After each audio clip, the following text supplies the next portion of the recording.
이 시간 우리에게 주시는 하나님 언약의 말씀, 구약성경 열왕기하 6장 24절에서 33절까지의 말씀입니다.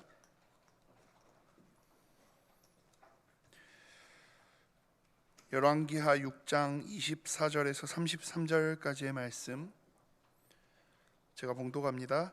이후에 아람왕 베나다시 그의 온 군대를 모아 올라와서 사마리아를 에워싸니 아람 사람이 사마리아를 에워싸므로 성중이 크게 줄여서 나귀머리 하나에 은 80세겔이요 비둘기똥 4분의 1갑에 은 5세겔이라 하니 이스라엘 왕이 성 위로 지나갈 때에 한 여인이 외쳐 이르되 나의 주 왕이여 도우소서. 왕이 이르되 여호와께서 너를 돕지 아니하시면 내가 무엇으로 너를 도우랴?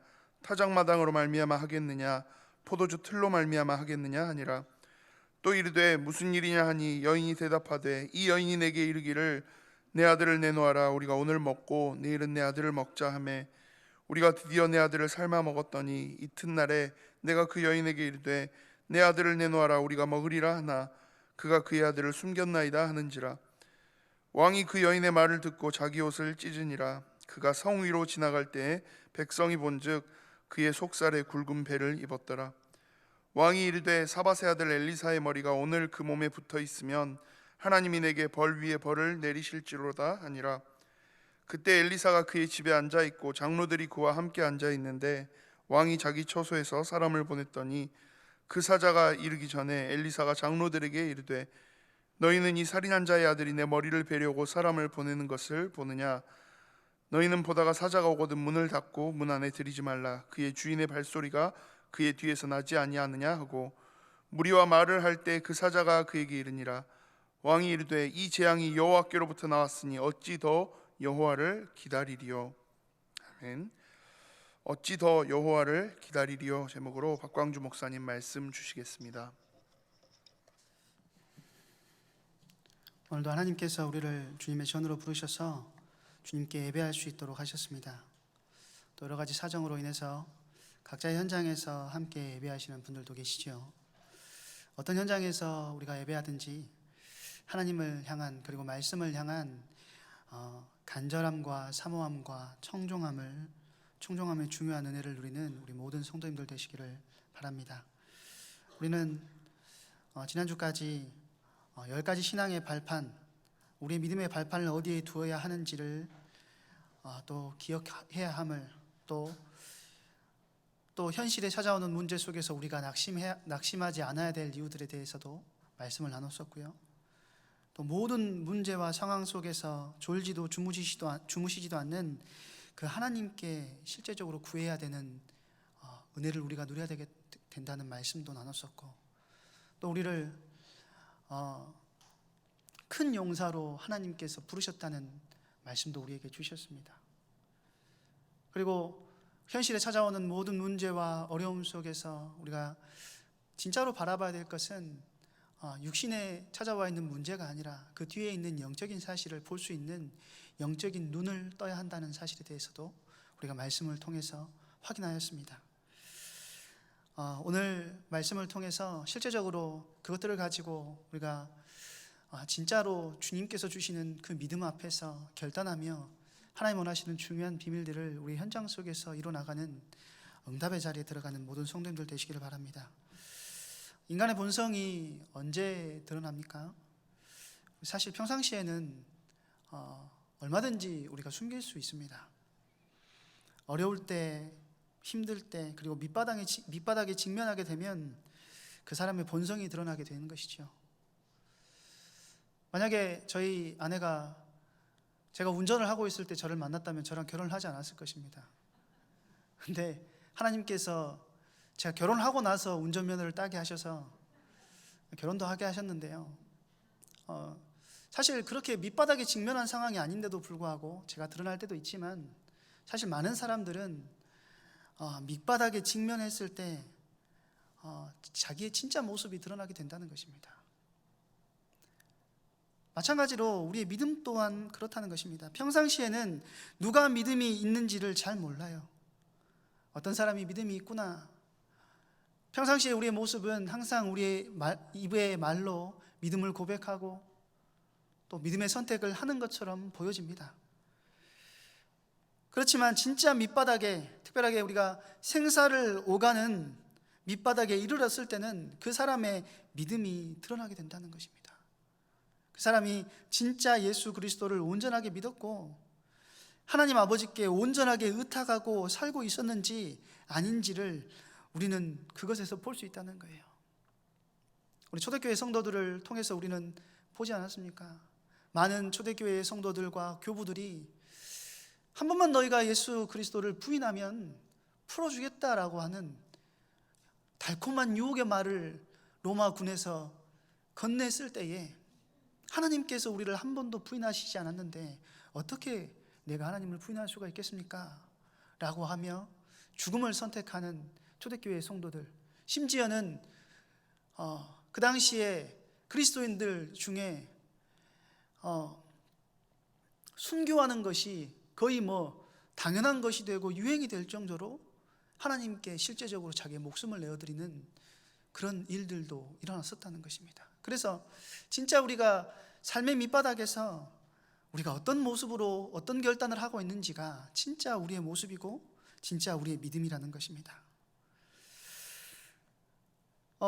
그래서 하나님께서는 고난과 문제라는 또 시련이라는 모습으로 우리의 믿음을 확인하시기도 하시고 또 어려움을 우리의 믿음을 정금같이 만드는 도구로 사용하신다는 사실을 우리가 기억해야 되겠습니다. 히브리서 11장을 보면 성경은 이렇게 말하죠. 믿음은 바라는 것들의 실상이고 보이지 않는 것들의 증거다라고 이야기를 합니다. 물론 히브리서 11장 1절에 말하는 것이 믿음의 포괄적인 정의를 이야기하는 것은 아닙니다. 그렇지만 히브리서 11장 1절은 우리에게 무엇을 말해주냐면 믿음이 어떻게 존재하고 어떻게 우리의 삶에서 역사하는지에 대해서 설명하고 있다는 거예요.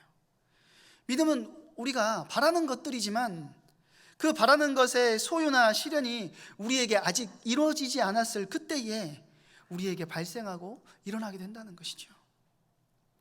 바라는 것이 우리 아직 눈에 보이지 않더라도 믿음은 우리 안에서 하나님이 약속하신 것들을 실제적이고 확고한 것으로 붙잡게 만드는 힘을 우리에게 허락한다는 것입니다.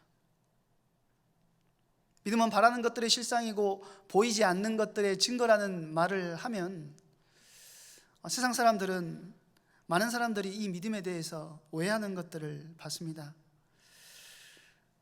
자기가 얻고 싶은 것을 마음속으로 바라면 결국은 실상을 갖게 되는 것인가? 이렇게 생각하는 사람들이 많아요. 세상의 말로 보면 비비디 바비두부라고 해서 간절히 바라면 이루어진다라고 하는 세상의 주문과 같은 그런 것이 믿음이라고 착각하거나 오해할 수도 있습니다. 사실 그렇지만 믿음은 전혀 그런 것이 아니라는 것입니다. 믿음은 무엇이냐면 하나님에 대한 철저한 신뢰라는 거예요. 하나님께서 우리의 모든 삶에 언약을 주시고 그것을 성취해 나가신다는 사실, 일하신다는 사실을 우리가 인지하고 또 이 일을 끝마치실 것이라는 확신 속에서 나오는 것이 성경적인 믿음이라는 거예요.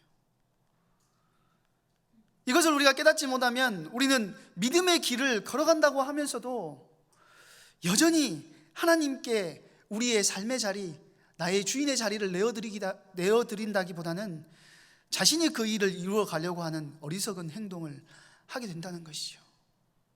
문제와 사건 속에서도 마찬가지라는 겁니다.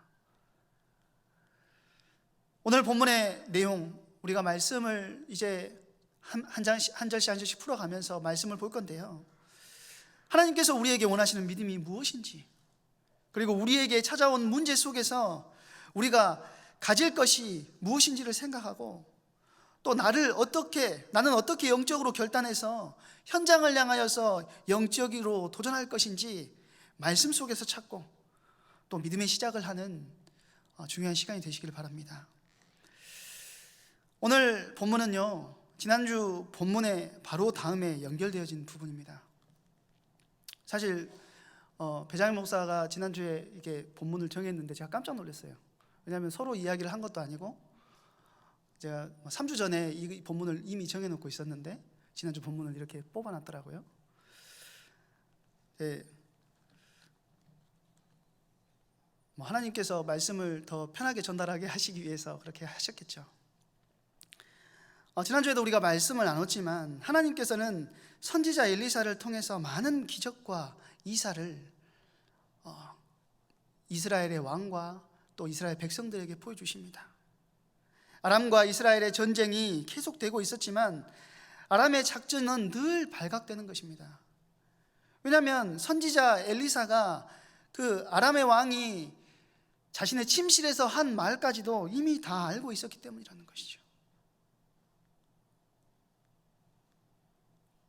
그렇기 때문에 엘리사를 먼저 잡기 위해서 아람의 군대가 도단성을 포위하지만 포위하고 있는 적들보다 엘리사를 둘러싸고 있는 불말과 불병거가 더 많다는 사실을 눈을 열어서 보게 하셨다는 것입니다.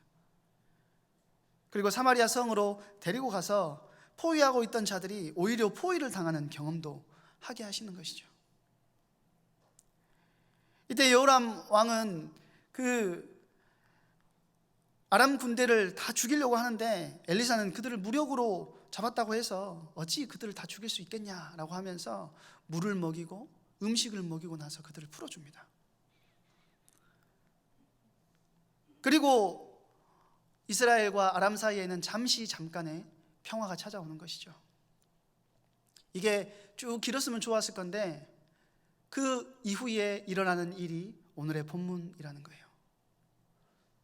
사실 왕이 침실에서도 하는 그 모든 것들을 다 알 정도로 엘리사는 영안이 열려 있었던 사람이었습니다. 그렇다면 아람 왕 베나닷이 이스라엘 그 사마리아를 쳐들어온다는 사실을 엘리사가 몰랐을까요? 그리고 그 어려움과 위기와 사건들을 경험하게 된다는 사실을 엘리사가 몰랐을까요? 저는 그렇게 생각하지 않습니다. 그 속에서 엘리사는 분명한 하나님의 계획을 보고 있었다는 것입니다. 내 백성의 안위와 내 백성의 평안보다 더 중요한 것은 하나님의 계획과 하나님의 뜻이라는 사실을 우리가 기억해야 되겠습니다. 후에 엘리사가 베나닷을 무너뜨리는 예후에게 기름을 붓는 장면이 등장을 하죠. 근데 엘리사가 그에게 이야기를 하면서 눈물을 흘리는 장면이 등장을 합니다.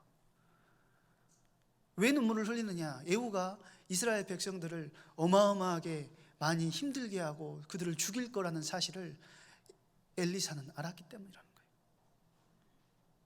알면서도 기름을 부을 수밖에 없었던 이유는 무엇이었냐면 하나님께서 엘리사를 그렇게 쓰시겠다고 하셨고 하나님의 더 큰 계획이 그 속에 있다는 사실을 엘리사는 알고 있었기 때문이라는 것입니다. 오늘 이스라엘은요, 지금 온 사마리아 성이 완전히 둘러싸여 있는 상황입니다. 개미 한 마리조차 왔다 갔다 할 수 없는 그런 상황인 거예요. 그런 상황 속에 있으면 당연히 뭔 문제가 생기겠습니까? 서로 교역을 하고 왔다 갔다 하면서 상인들이 왔다 갔다 하면서 물건도 팔아야 되고 그래가지고 그것을 가지고 뭐 음식도 사 먹고 해야 되는데 사람들이 왔다 갔다 하지를 못하니까 성 안에 이제 인간이 만든 기근이 생긴 것입니다. 먹을 것이 하나도 없어지는 거예요. 사실 여러 가지 문제, 찾아오는 문제들이 많지만 가장 힘든 것 중에 하나는 식욕을 채워주지 못하는 그 문제라고 저는 생각을 합니다. 저도 어렸을 적에 3일씩 일주일씩 이렇게 금식을 해봤는데요, 제가 키가 작은 것이 그냥 작은 게 아닙니다. 어렸을 때부터 먹는 거를 별로 많이 안 먹기도 했지만 또 어렸을 때 금식도 이렇게 했거든요. 근데 그 당시에 3일을 하고 일주일을 하고 이렇게 참을 수 있었던 이유는 뭐냐면, 아주 어렸을 때였는데도 불구하고 참을 수 있었던 이유는 뭐냐면 소망이 있었기 때문이에요. 이제 끝난다, 얼마 안 남았다. 하나님께 집중하라고 저희 아버지께서는 금식을 시키셨는데 저는 뭐에 집중했냐면 그 음식에 집중을 했어요. 모든 그 노트에다가 먹고 싶은 거를 리스트를 작성을 하는 겁니다. 왜 그 리스트를 작성을 하냐? 3일 후가 되면 그걸 먹을 수 있는 것이죠. 그런데 지금 사마리아의 상황은 그런 상황이 전혀 아니라는 것입니다. 이게 언제 끝날지 모르고 어떤 누가 우리에게 구원의 손길, 우리를 도와줄지도 모르는, 만약에 이것이 끝나면 내가 죽게 될지도 모르는 그런 불안감과 위기의 상황이, 지금 풍전등화의 상황이 지금 이스라엘 백성들이 겪고 있는 상황이라는 것입니다. 어느 정도로 먹을 것이 없었냐면, 제가 금요기도회 때도 한번 말씀을 드렸었는데요, 이스라엘 백성들은 사실 나귀를 먹지 않습니다. 왜 나귀를 먹지 않냐면, 레위기 11장의 정결법에 따라서 나귀는 부정한 짐승인 거예요.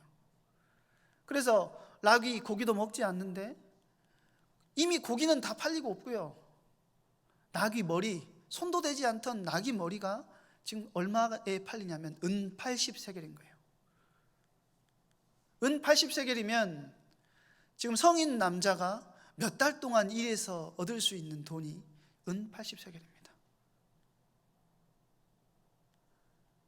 심지어는 오늘 비둘기 똥 4분의 1갑에 은 5세겔이다 라고 이야기를 하고 있어요. 비둘기 똥을 도대체 어디다 썼는지는 모르겠지만 비둘기 똥도 은 5세겔에 팔릴 정도로 지금 어마어마한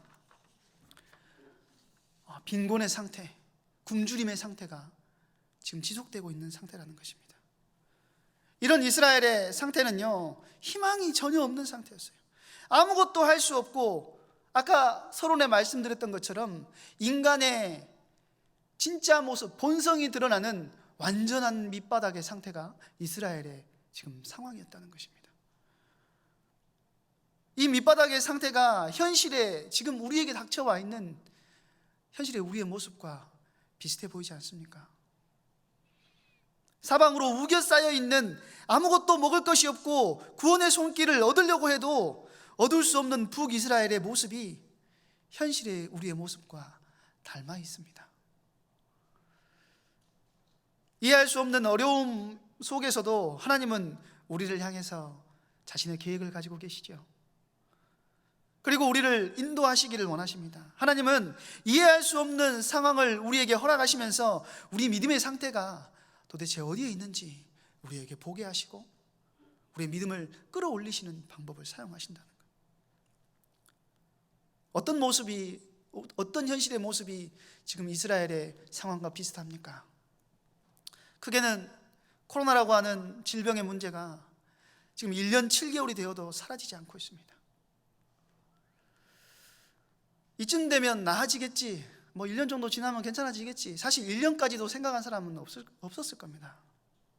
왜냐하면 그 전에 우리에게 찾아왔던 메르스나 신종플루나 우리에게 대통령이 바뀔 때마다 문제가 찾아왔더라고요. 근데 거의 몇 달 안에 다 끝났거든요.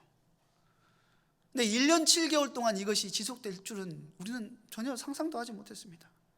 좀 괜찮아지겠지 했는데 알파니, 델타니, 베타니 하면서 바이러스가 변이를 일으켜가지고 정말 사방으로 우겨싸인 것 같은 그런 상황, 지금 우리에게 찾아와 있다는 것입니다.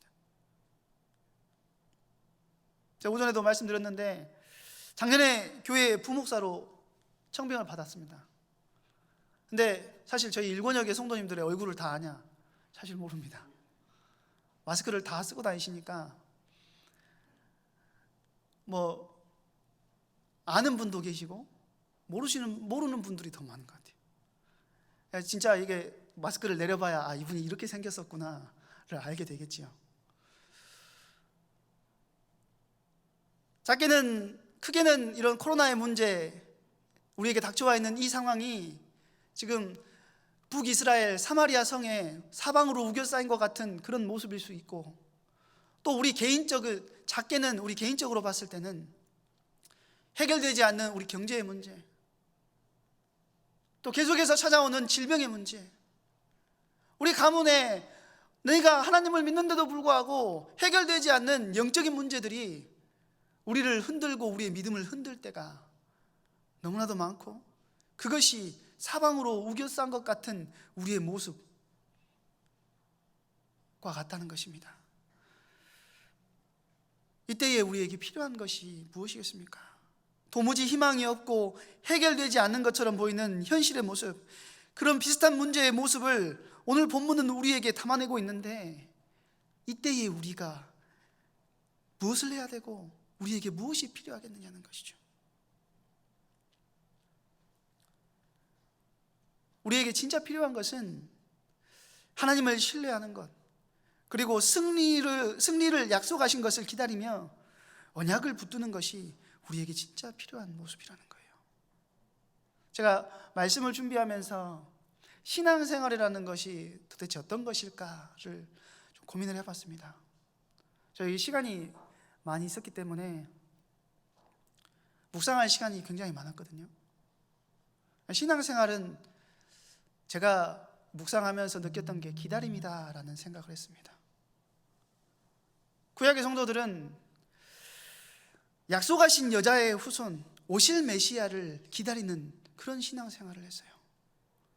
임마누엘의 어린 양을 기다리는 신앙생활을 하다가 이제 그 오신 그 그리스도, 그리고 그 그리스도를 붙잡은 우리 신약의 성도들은요, 약속하신 것을 받은 우리들은 다시 오실 주님을 기다리는 신앙생활을 하고 있지 않습니까? 주님께서 그날이 도적같이 우리에게 이른다는 사실을 우리에게 말씀해 주셨고, 그날이 도적같이 이를 것을 우리가 알기 때문에 기름을 준비한 신부와 같이 기름을 준비하고 우리 현장 속에서 언제 올지 모르는 신랑을 계속해서 기다리고 있는 것이 신앙생활의 모습인 것 같습니다. 그런데 이 기다림이라고 하는 과정 속에서 아무런 문제와 어려움이 없이 평탄하다면, 심지어 하고 있는 모든 일들이 잘 된다면 이 기다림이 기쁨이고 즐거움이 되고 감사가 될 수 있겠죠.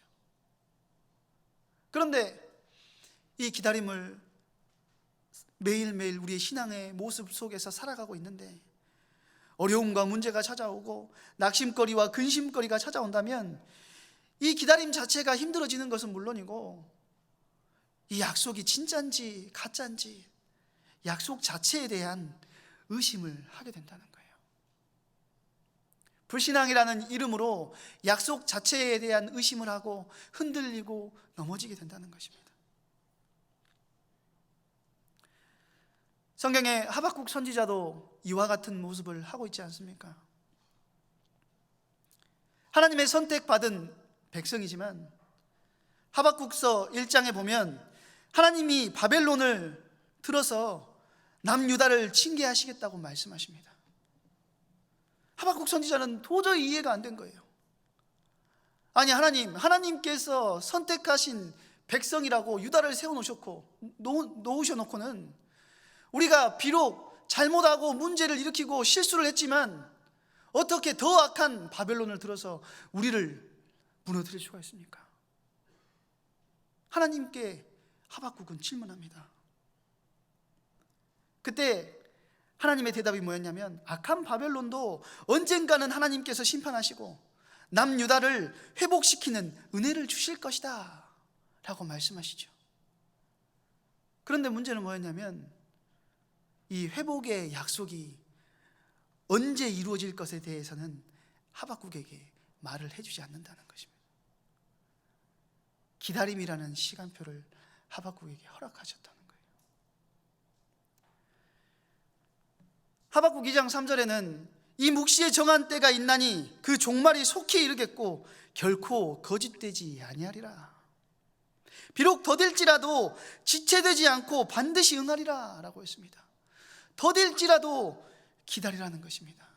이 약속은 약속을 성취하는 나 여호와, 신실하게 이 약속을 이뤄나가는 나 여호와가 하는 약속이기 때문에 더딜지라도 너희가 할 것은 기다리는 거야. 약속을 붙들고 기다리는 거야. 흔들리지 않고 기다리는 거야 라고 우리 주님께서는 말씀하신다는 것입니다. 하나님의 우리를 승리하게 하시겠다는 승리에 대한 확신을 가지고 우리가 더딜지라도 현실의 문제 속에서 언약을 잡고 기다리는 것, 그것이 우리의 반응이고 우리의 모습이어야 된다는 것이죠. 기다림이 어려운 이유는요, 약속이 흔들리고 있거나 약속을 확실하게 붙들지 못했기 때문 아니겠습니까? 창세기 12장에 보면 하나님께서 아브라함을 부르실 때에 아브라함은 어떻게 합니까? 갈 바를 알지 못했지만 믿음으로 나아가 의롭다함을 받은 사람이 아브라함이었습니다.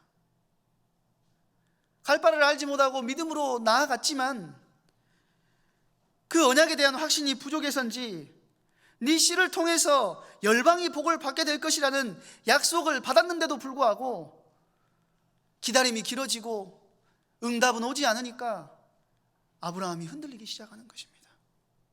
그리고 아브라함이 자기 입으로 뭐라고 이야기를 합니까? 내가 괜찮은 종이 있는데 내 엘리에셀, 내 종을 내 아들로 삼겠다.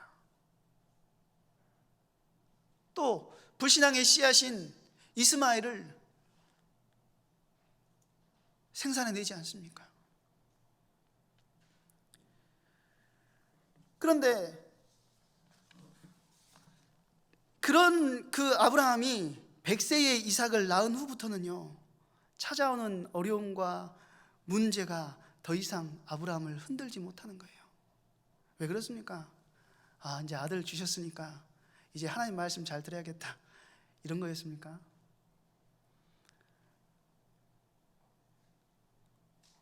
언약을 성취하시는 것에 우리 하나님께서는 정말로 신실하신 분이구나, 하나님을 올바로 알게 됐다는 거예요. 그 언약을 반드시 성취하시는 하나님을 제대로 알게 되었기 때문에 겨우 낳은 아들 이삭을 하나님께서 다시 나에게 번제물로 바쳐라 라고 하셨을 때도 흔들리지 않고 갈등하지 않고 이삭의 손을 잡고 모리아 산으로 그 다음날 아침 일찍 일어나서 바로 올라가는 것입니다.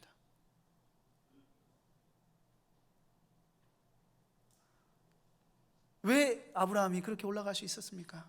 내가 아들을 번제물로 드릴지라도, 우리가 그냥 그 이삭을 번제물로 드린다고 할 때 그 그림을 많이 보잖아요. 로프로 묶어놓는 그림만 보는데 사실 번제는 로프로 묶어서 드리는 제물이 아니지 않습니까?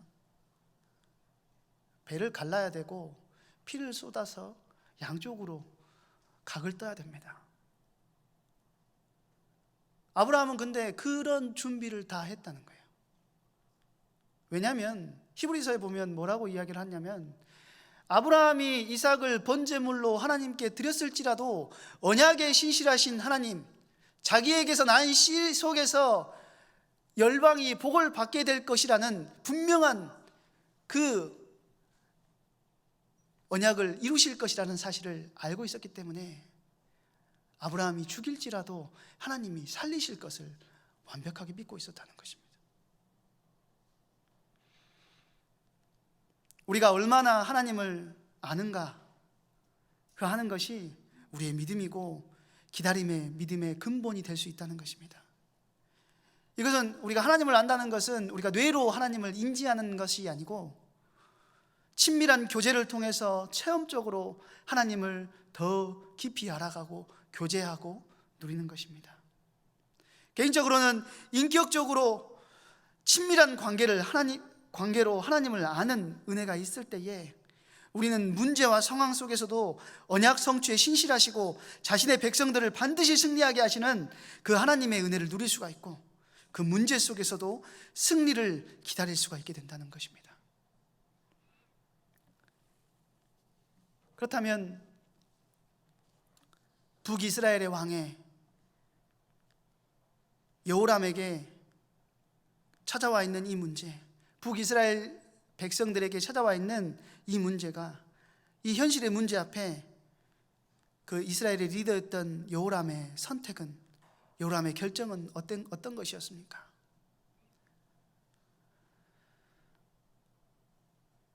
이스라엘 왕이 그런 어려움과 위기 속에서 지금 성벽 위를 거닐고 있습니다. 그런데 한 여인이 찾아와가지고 뭐라고 이야기를 합니까?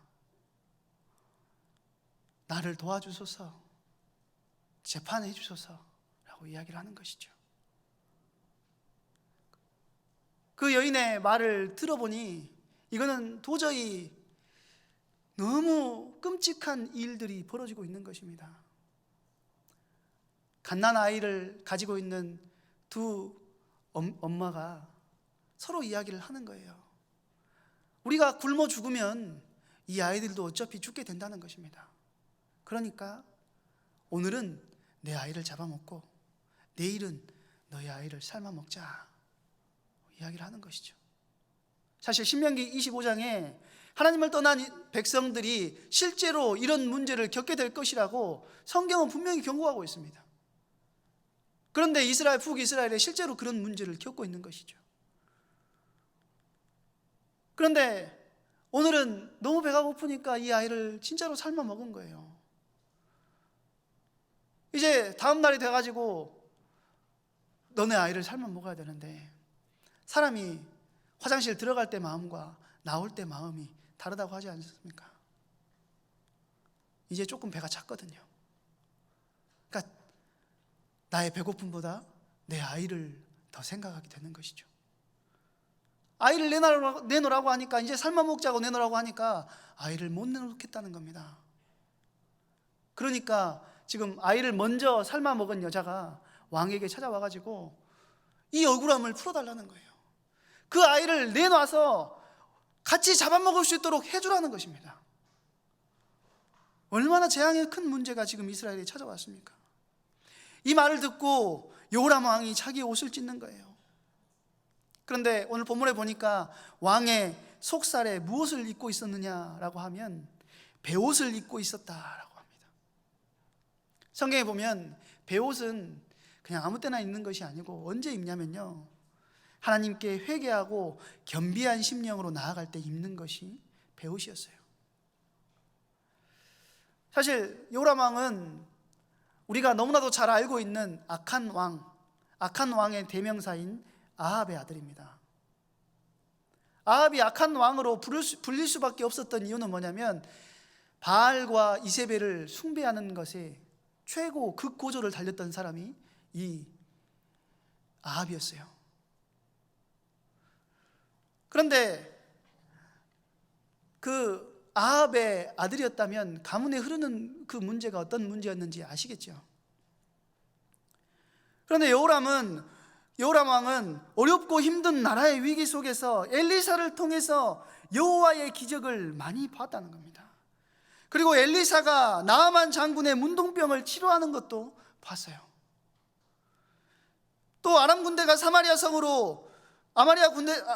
아람 군대를 사마리아 성으로 끌고 와서 그들을 포위시켜가지고 잠깐 동안에 화평이 찾아오게 된 것도 이 여호람은 경험했다는 거예요. 이런 것들을 보면서 엘리사가 섬기는 여호와 하나님을 믿을만하다라고 생각했던 것 같습니다. 사실 여호람 왕은 악한 왕 중에 한 명이긴 하지만요, 열왕기하 3장 2절에서 3절에 보니까요, 여호와 보시기에 악을 행하였으나 그 부모와 같이 하지 않았으니 저가 그 아비에 만든 바알의 주상을 제거하였음이라 라고 이야기를 합니다. 하나님을 믿어볼까? 하나님을 믿어봐야 되겠다라고 생각하고 있었던 사람.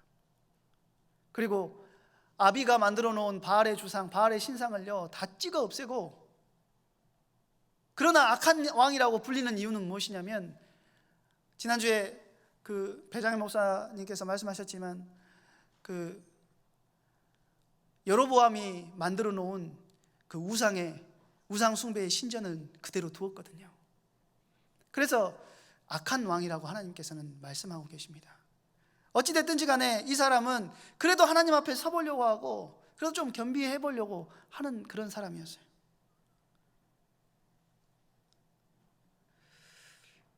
그래서 아람 군대가 포위할지라도 하나님께서 은혜를 베푸시면 포위에서 벗어나서 구원을 받을 것이라고 생각하고 베옷을 두르고 회개하는 심령으로 성을 거닐며 하나님의 도우심을 구하려는 때였다는 것입니다. 타이밍이 너무나도 어떻게 이렇게 딱 맞는지. 언제나 사단은요 그런 결단의 타이밍에 언제나 사단은 그런 영적인 결단의 타이밍에 결단하지 못하게 하고 우리를 속이려 한다는 사실을 기억해야 되겠습니다. 현실에 찾아온 위기 속에서 여러분들은 무엇을 선택하고 계십니까? 내가 하나님을 향한 간절함과 사모함과 청종함을 회복해야 되겠구나. 이것을 회복하려고 하는 그때에 여러분의 마음을 헤집어 놓는 영적 세력이 있다는 사실을 여러분들 기억하셔야 된다는 겁니다. 하나님을 향한 결단의 시간으로 성벽에 올라갔는데 사단은 그것을 무엇으로 바꿔버렸습니까? 엘리사를 탓하는 원망으로 바꿔버렸다는 거예요.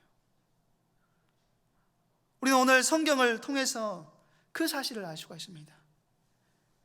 그러면서 이야기하죠. 엘리사, 네가 그때 괜히 그들을 풀어주라 그래가지고 그 군대를 풀어주지 않고 죽였다면 지금 우리 상황이 이렇게까지 나쁘지 않을 건데, 그들을 죽였다면 이렇게까지 우리 백성들이 힘들지 않을 건데, 엘리사 때문에 지금 찾아와 있는 문제가 어마어마하게 크구나. 어마어마한 분노에 사로잡힌 것입니다. 그리고는 영적인 지도자인 엘리사의 머리를 베어오라고 명령을 내리는 것입니다. 창세기 3장부터 드러나는 사단의 흔적이 뭡니까? 남 탓하는 거 아닙니까? 지금 여호람 왕은 엘리사를 탓하면서 겸비하려고 올라갔지만 이미 생각과 마음을 다 빼앗겨버린 상태라는 거예요. 근데 오늘 성경에 보면 엘리사는요, 이런 긴박한 상황 속에서도 평온합니다. 자신이 죽을지도 모르는 상황인데도 불구하고 그 사실을 알고 있으면서도 평안합니다. 이렇게 평안할 수밖에 없는 이유가 무엇입니까? 신실하게 자기 백성을 인도하시는 하나님에 대한 온전한 신뢰를 엘리사는 가지고 있었다는 겁니다. 두 번째로, 자기가 죽기에는 하나님께서 자기에게 허락하신 사명을 아직 이루지 않았어요. 무엇이었죠? 하사엘을 세우고 예후에게 기름을 붓는 그 사명이 아직 남아 있었기 때문에 하나님께서는 언약을 이루시는 신실하신 분인데 이 사명을 내가 이루지 않았는데 나를 데려가실 일이 없다라는 사실을 분명하게 알고 있었습니다. 지난주 강단 말씀에 나왔던 것처럼 영적인 사실을 분명하게 알고 있었던 사람이 엘리사였고, 또 창세기 18장 17절에 보면은요, 여호와께서 가라사대 나의 하려는 일을 아브라함에게 숨기겠느냐? 하나님과 소통하고 있는 엘리사에게 하나님이 하시고자 하시는 일을 숨기셨겠습니까? 그대로 보여주신 거예요. 하나님의 소원을 품고 그 언약 속에 있었던 엘리사에게 하나님이 자신의 일을 알게 하셨다는 것을 우리는 알 수가 있죠. 오늘 6장 33절에 보니까요, 무리가 말을 할 때에 그 사자가 그에게 이르니라. 왕이 이르되 이 재앙이 여호와께로부터 나왔으니 어찌 더 여호와를 기다리리요. 왕의 말대로 이 재앙이 여호와께로부터 왔다면, 그것을 알았다면 왕은 무엇을 해야 됐습니까? 성벽에 올라갔던 모습 그대로 자기 백성들의 죄를 돌아보며 회개했어야 됐고, 하나님의 용서를 구하고 엘리사에게 찾아가서 우리를 위하여서 중보하여서 기도해달라 라고 기도를 부탁했어야 되는 것이 왕의 진짜 모습이었어야 됩니다. 그런데 오히려 하나님을 부인하는 말을 하면서 하나님의 사람을 죽이려 든다는 거예요. 하나님은 잔인하신 하나님이기 때문에 하나님 믿어봤자 소용없다는 거죠.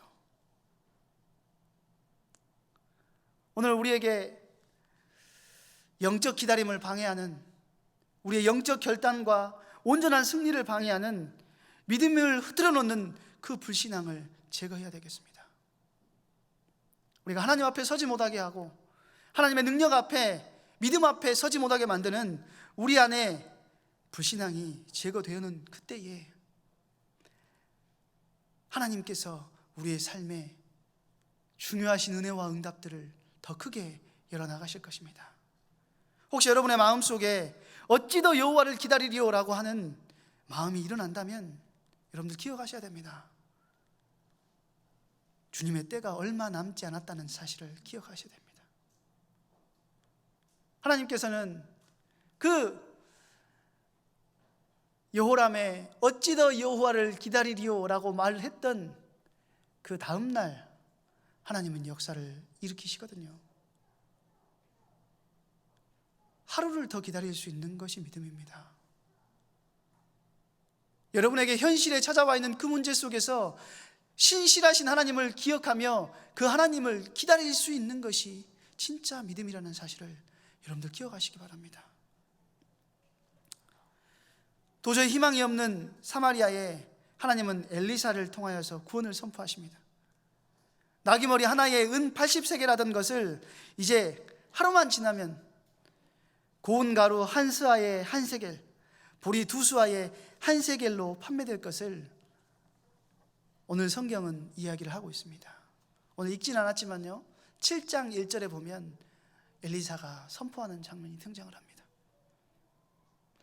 이 말인즉 포위하고 있던 모든 아람 군대가 사방으로 우겨싸고 있는 그들과의 전쟁에서 전혀 싸워서 이길 수 없는 그런 상황인데도 불구하고 승리하게 된다는 것입니다. 이스라엘 백성들이 승리하게 된다는 거예요.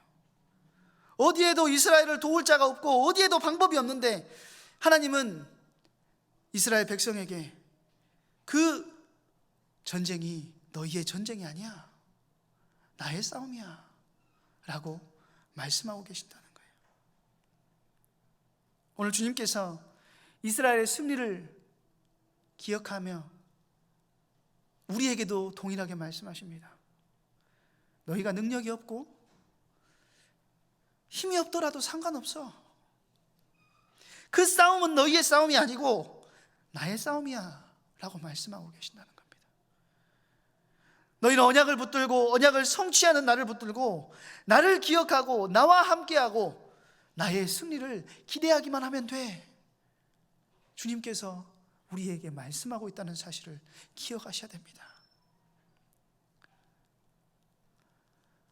요한일서 5장 4절의 말씀을 읽어드리고 오늘 말씀을 마무리하고자 합니다.